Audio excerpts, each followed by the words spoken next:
We can't control him anymore. We want him to understand what is happening to him, to heal, and for this nightmare to be over. These are the words of a parent of an addict, but it's not what you think, because they're not talking about drug or alcohol abuse. They're talking about a controversial condition that many believe is affecting more and more people every day.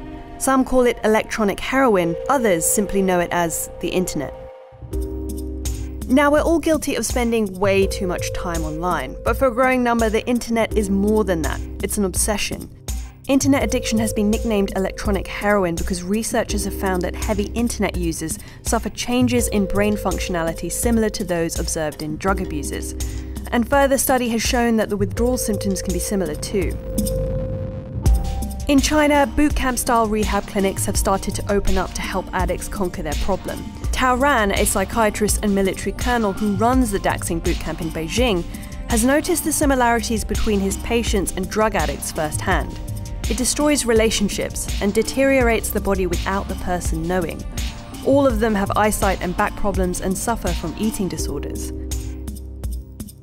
When patients arrive at Daxing bootcamp, it's rarely of their own accord. Most have been forced to come here by their parents. The addicts are put on a diet and exercise regimen, and of course, a no-internet policy is strictly enforced. Patients are sometimes given medication, and their brain activity is also closely monitored to measure the progress in functionality.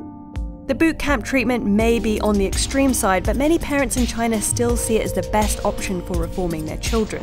The country has some 24 million web junkies, and many of them are kids who spend their days in internet cafes, specially kitted out with armchairs and beds so users never have to leave. Parents believe the military-style drills mixed with family therapy sessions at boot camps like Daxing can help their kids transform their lives.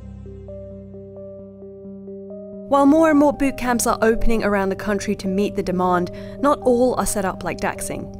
Recent reports have shed light on the physical abuse of patients in some centres, and others have even resorted to using electroshock therapy to treat addicts. Although these reports are concerning, some argue that it's proof that standardised treatment and care needs to be developed to tackle the growing problem. Though that might be a long way off, as internet addiction still isn't fully recognised by many clinicians and psychiatric organisations. For the patients at Daxing on the road to recovery, the addiction feels very real, and the fear of re-entering a world with the internet can be daunting. As one boy who extended his stay said, "I am afraid to go back to a normal life. I fear I will become addicted again. That is why I've asked to stay longer, until I develop enough confidence to deal with life." Many kids in China are learning about sex online rather than in the classroom. Watch this episode to find out how a lack of sex education is affecting Chinese youth. The lack of education has led to a rise in sexually transmitted infections. Between 2011 and 2015, the number of high school and university students with HIV or AIDS increased by 35%. Thanks for watching, and as always, don't forget to subscribe.